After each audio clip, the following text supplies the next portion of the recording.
Jamani, mnapendeza. Mnamwakilisha Mama Samia. Mimi hapa naitwa Mwajuma Ismail Ramadhani. Popote uliko Mama Samia, mkoa wa Shinyanga, kina mama tunakuunga mkono. Kina mama tunaweza. Kina mama hatushindwi. Jina langu naitwa Mariam Makonda, ni mwenyekiti wa Agape B Group. Tunaingia kwenye uchaguzi 2025. Mama Samia tunamwahidi ushindi. Tena ushindi wa kishindo. Tuna imani naye. Tunampenda. Ni mama yetu anayetupigania. Kwa hiyo tunaahidi ushindi wa kishindo. Hapo alipo ajue Agape tuko pamoja naye.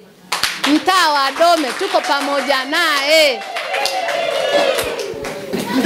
Tunakubali kujitoa.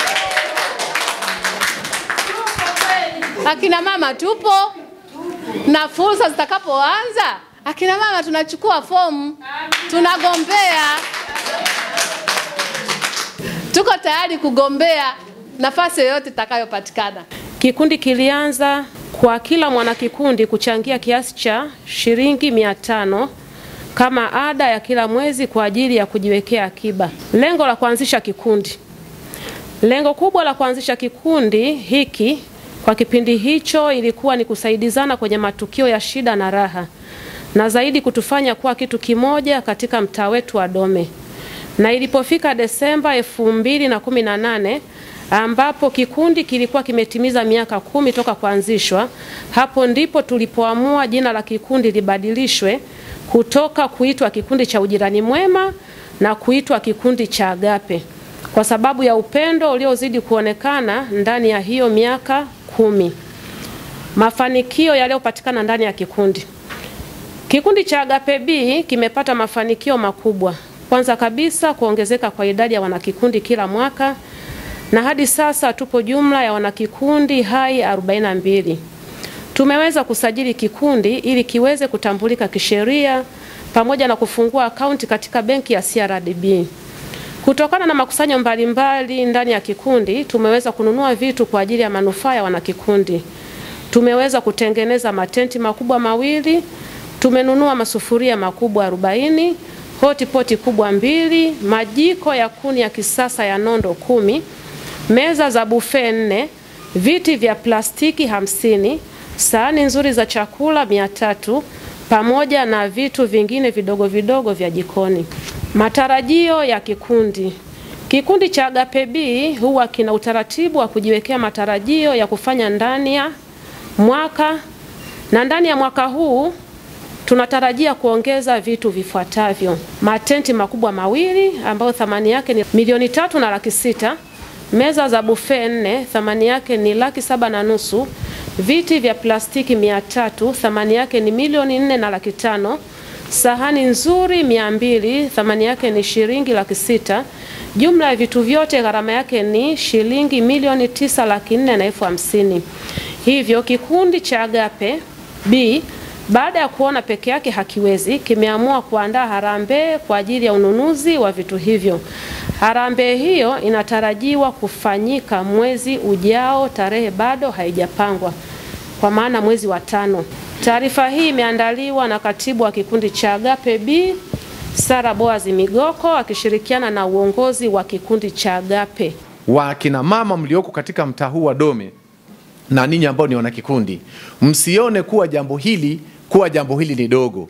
Mama Samia Suluhu Hassani anajua kabisa na anakitambua kikundi hiki na anawatambua kina mama, kwa sababu hata katika risala ya kwenu mmesema kikundi hiki kimesajiliwa kisheria. Kwa hiyo kama ni kisheria, Mama Samia Suluhu Hassani anakielewa. Mama Samia oye! Mama Samia mitano! Mama Samia mitano! Mama Samia mitano! Kwenye mtaa wangu wa Dome ambapo nina furaha sana kwa maana ya kumpongeza hata mimi kutoka kwenye mtaa wangu wa Dome kwa niaba ya wakazi wote wa mtaa wa wapi? Wa Dome, Mheshimiwa Rais Samia Suluhu Hassani, ambaye kupitia mapato ya ndani ya halmashauri ya manispaa ya Shinyanga, katika mapato ya ndani ya makusanyo ambayo halmashauri yetu nzuri ambayo imefanya kazi nzuri kwa kushirikiana, kwa maana mkurugenzi wa manispaa, madiwani, mheshimiwa mkuu wa wilaya pamoja na mkoa wetu kwa ujumla katika manispaa yetu, tuliweza sisi kunufaika kupata zaidi ya shilingi milioni 41 kwenye mtaa wetu wa Dome. Tumpongeze makofi mengi sana Mama Samia Suluhu. Mama Samia ni tano tena. Nazungumza kwa kumaanisha, niseme au nisiseme? Sema. Vijana wetu waendesha bodaboda. Majuzi mheshimiwa mkuu wetu wa wilaya, wakili msomi Mtatiro, aliweza kukabidhi pikipiki miongoni mwa vikundi vingi katika manispaa yetu, na sisi kwenye mtaa wetu huu wa Dome tulikuwa ni wanufaika. Zaidi ya pikipiki 10 vijana wetu walioko hapo jirani na ofisi yetu ya serikali ya mtaa waliweza kukabidhiwa pikipiki, na sasa hivi wana pikipiki ziko nzuri kabisa. Pikipiki ni mpya kabisa, ambazo zile pikipiki mkopo huo hauna riba. Nani kama Mama Samia? Hakuna. Nani kama Mama Samia? Hakuna. Lakini si hivyo tu, hao vijana wa bodaboda wao wamepata mkopo usiopungua milioni 31. Lakini kuna kikundi cha kina mama ambacho wao wamepata fedha kwa maana ya kununuliwa vitu halisia kwa ajili ya ufugaji wa kuku, wameweza kupata zaidi ya shilingi milioni 10. Nani kama Mama Samia? Hakuna. Kwa ina maana mtaa wetu wa Dome Mama Samia anaujua hapo vipi? Hapo sawa. Ukizingatia na cheupe kama jinsi mnavyoelewa, si ndivyo Lazima maendeleo yaende mbele. Kabisa kina mama, Mungu awabariki sana. Amina. Tena nakuzungumza kwa kumaanisha Mungu awabariki sana. Amina. Akina mama hata ndani ya familia mmebebelea, mmesimamia, yani ninyi ndio mlioshikilia baraka ndani ya familia. Mwanamke akikasirika ndani ya familia, yeye ndio ameshikilia baraka. Hata kama baba wa familia yupo, mwanamke akikasirika hakuna kitu chochote kile ambacho kinaweza kupata mafanikio. Ni kwa sababu gani nasema huwa napenda sana namna ya kuweza kurudia mara kwa mara. Usije ukamdharau na kumdhihaki mwanamke hata siku moja. Mwanamke si mtu wa kubezwa, mwanamke ni mtu wa kupendwa, na ni mtu wa kuthaminiwa, na ni mtu wa kuheshimiwa, na ni mtu wa kusikilizwa. Huyo ndio mwanamke ninayemfahamu. Hata kwenye maandiko matakatifu wamewekwa kwenye kitabu cha Petro wa kwanza sura ya 3 mstari wa 1 mpaka wa 10 unazungumzia watu wangapi? Wawili, mwanamke na nani? Na mwanaume. Wanawake wakaambiwa, enyi wake watiini waume zenu, kama wako waume wote wasiofahamu neno la Mungu, wapate kuvutwa kutokana na mwenendo wenu kuwa safi. Ina maana daima mwanamke yeye anamjua Mungu tangu zamani. Mimi naomba niweze kusema mambo yafuatayo. Na mimi kwenye mtaa wangu wa Dome sihitaji na sitaki kuona mtu yeyote, mwanamama amekopa fedha, anakuja kusumbuliwa na hawa watu wanaokopesha mikopo. Matokeo yake wanaanza kuwafuata kina mama usiku kuja kwa alasi, na wakati mwingine wanakuja kuwafilisi, wanawachukulia ndani gesi, wanachukua vitanda, wanachukua magodoro. Mimi nasema kwenye mtaa wangu huu wa Dome, na mwakilisha vizuri Mama Samia, hili mimi kwangu kwenye mtaa wa Dome haliwezekani. Haiwezekani. Na kwanza kuna lugha wanayotumia kufilisi, ni lugha ya kikatili, ni lugha mbaya. Ina maana nasema kabisa nakuja kukufilisi. Hawa watu hawana jema hata kidogo. Kwa sababu gani? Haiwezekani ukakopa shilingi 500,000, umeshalipa shilingi 300,000 na 50,000, imebakia shilingi 100,000 na 50,000. Baadaye dhamana uliandikisha TV kubwa ya inchi 60, alafu umeweka nini friji, alafu umeweka nini gesi, umeweka sofa. Wao wakati wakuja kufilisi hawataangalia kama wewe umebakiza shilingi 150,000, wanavichukua vitu vyote. Huu si ni wizi? Huu si ni wizi? Nasema kabisa, na ninasema kabisa, hatuwezi kabisa kuona watu wachache wanamchafua Daktari Samia Suluhu Hassani, Rais wa Jamhuri ya Muungano wa Tanzania, kwa kina mama kutoa machozi yao kwa ajili ya matapeli wachache wanaotumia mikataba hii ambao unakuta haina mashiko na kuwafilisi watu. Wamewafilisi watu wengi, akina mama wana amani ndani ya majumba. Na mimi nasema hivi, ukiona kuna mtu ameingia ndani ya nyumba na kuna kanuni na taratibu za sheria, usimruhusu mtu kuingia ndani ya nyumba yako.